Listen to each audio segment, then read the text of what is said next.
We live in a society where art is often just seen as just for show. People tend to view art superficially, primarily as something decorative or performative element, often neglecting its deeper impact and purpose. For someone like you who loves making art, there's this constant battle whether you should pursue a career in this field or just leave it as a hobby, because it's quite impossible to stand out among the countless other aspiring artists in this world, right? Regardless, there's nothing wrong with treating art as a hobby. Whether you do art as a career or as a hobby, what drives you to make art? Why do you keep making? What keeps you going? Why make art? That being said, let's look at some of the reasons why we partake in making art. And if you haven't been, why you should start doing so. Why make art? What do you find by doing it? What does it get you? I always wanted an alternative existence, and by that I mean I wanted to do something where I could study my own sentiments and experiences. And I found that I could do that in relation to making things, and making art in particular. I can confidently say that the majority of you watching this are artists, and or will soon be. Wake the up. You're an artist, so you better get used to calling yourself an artist. Now, as an artist, what's your role? This question doesn't only apply to the visual arts people. It's directed to all kinds of arts, musicians, writers, I don't know, what else? Any kind of art for that matter. If we really think about this question, beyond the technical side of being an artist, what's the common thing we all do?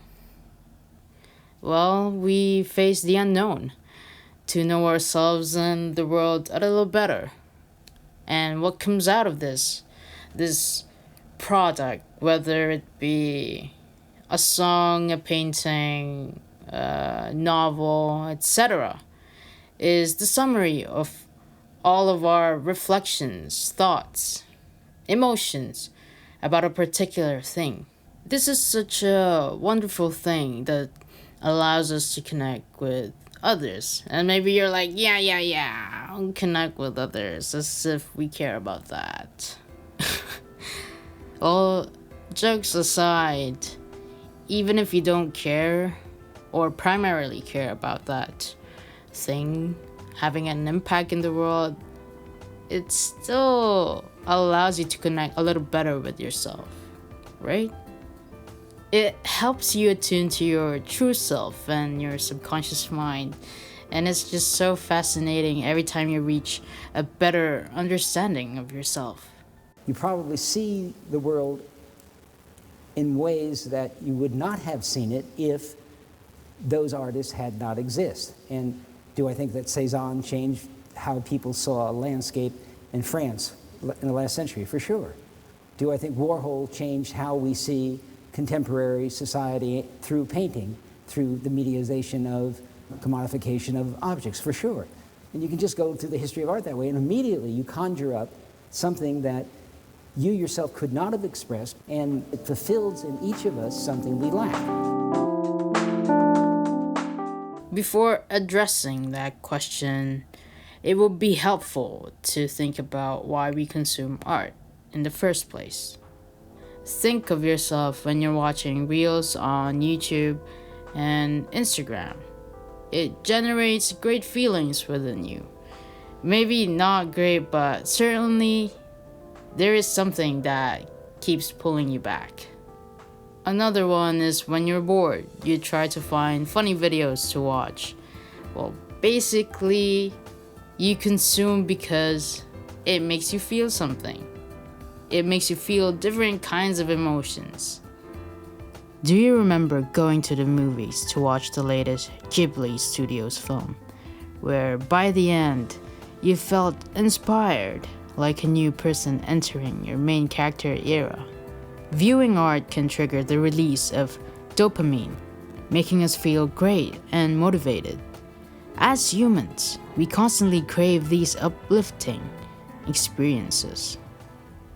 On the other hand, during a breakup, you might hear a song that amplifies your pain, or find a movie that breaks your heart even more. Sometimes we also seek out sorrow, and art can evoke it just as powerfully. The world often requires us to put on a cheerful facade, but beneath the surface there's a lot of sadness and regret that we can't express from fear of seeming weird or a loser. One thing art can do is reassure us of the normality of pain.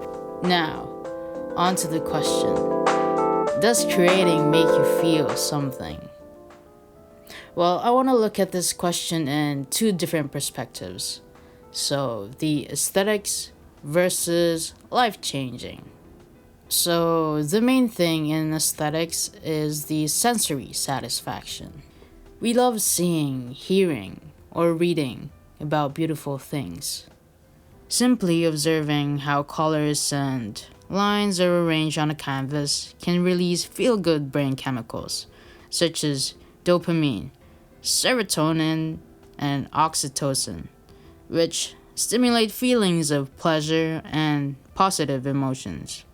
Even if the film, song, novel, painting you are creating deals with themes of pain or melancholy, the way you compose the works still can evoke this sense of, wow, this is so beautiful and amazing. A prime example of this is Frida Kahlo's work. I'm captivated by the contrast she created in her paintings. She often addresses themes of pain, whether emotional or physical. Yet, this is contrasted with her use of vibrant and vivid colors. Now, looking into life-changing. Creating art doesn't always need to have a profound or deep meaning. Sometimes art can solely focus on aesthetics because it's a worthwhile exploration in its own right. But at the same time, it is equally as important to create works that are meaningful and intellectually engaging. Self-reflection through art involves delving into one's complex emotions and experiences, which can be difficult to articulate with words alone. Traditional methods of communication can be limiting. It's fascinating how manipulating sentence structure can reveal so much more than a straightforward approach, which is one of the reasons why people love poetry. Exploring these introspections can lead to emotional catharsis, helping artists to process their feelings and gain insights about themselves. Now, let's consider self-discovery. So through art making, we become more aware of nuanced aspects of ourselves. Whether it's something profound, such as our unique way of seeing the world, or something more simpler, like why we like this drawing style in particular. These realizations can be transformative for personal growth. Although we now have unprecedented access to art just by opening our phone, browsing through Instagram, and perhaps gallery websites, which are fantastic sources of inspiration and wonder. This abundance has led to overconsumption. We've absorbed so much that it's time to take action. Humans need to be in constant motion, so not just consuming, but also creating. We need this cycle. It is crucial. We must begin making art ourselves because it provides a sense of purpose and fulfillment. It gives us goals to work towards and a sense of accomplishment when we see our ideas come to life. Otherwise, we risk losing ourselves in other people's dreams and failing to realize our own. The role of the artist is to see what others cannot. Well, first off, it's self-preservation in many different aspects. Whether it's grappling with your personal turmoil to get through the week, or documenting your growth to preserve your identity, Art serves as a valuable tool. Your work might eventually be shared with the world, contributing to the rich tapestry of experiences of countless other artists. Just as someone you admire may have inspired you, your art could one day inspire others.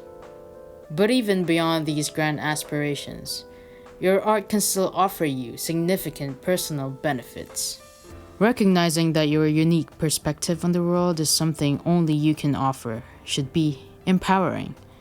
When you create art, you craft a very specific experience, one seen through your eyes or heard through your ears. We each have our own way of appreciating our surroundings and the ability to highlight aspects that might otherwise be overlooked. We have the power to bring value to the mundane, so embrace it. Use it. Where to start? Taking the first step will always be challenging, but if your main reason why you hesitate to make art is because you supposedly lack the necessary skill to make whatever it is that you want, then you may be sabotaging yourself. Many people criticize what is often called quote-unquote modern art, which means that on a surface level, people think it's too simple, to the point that they think even toddler could make this art. But instead of focusing on technical skill, we must appreciate that these works often emphasize personal expression. You can always develop your technical skills over time, but the art that prioritizes self-expression can be just as valuable and meaningful as technically advanced pieces. The tools and skills you have right now are more than enough to create your art. I hope that eventually you reach this state of flow where you as the artist seamlessly merge with the art you're creating. I wish you good luck on your endeavors, and I will see you on the next video. Please like and subscribe and comment what you think about this video. Why do you create? Why do you make art? If you could answer those questions, that would be great. I'd be happy to see them. Oh, hold on, people. Can we please move on? Can we please move on? Hold on, people. Hold on. Hold on. What am I denying? What am I denying?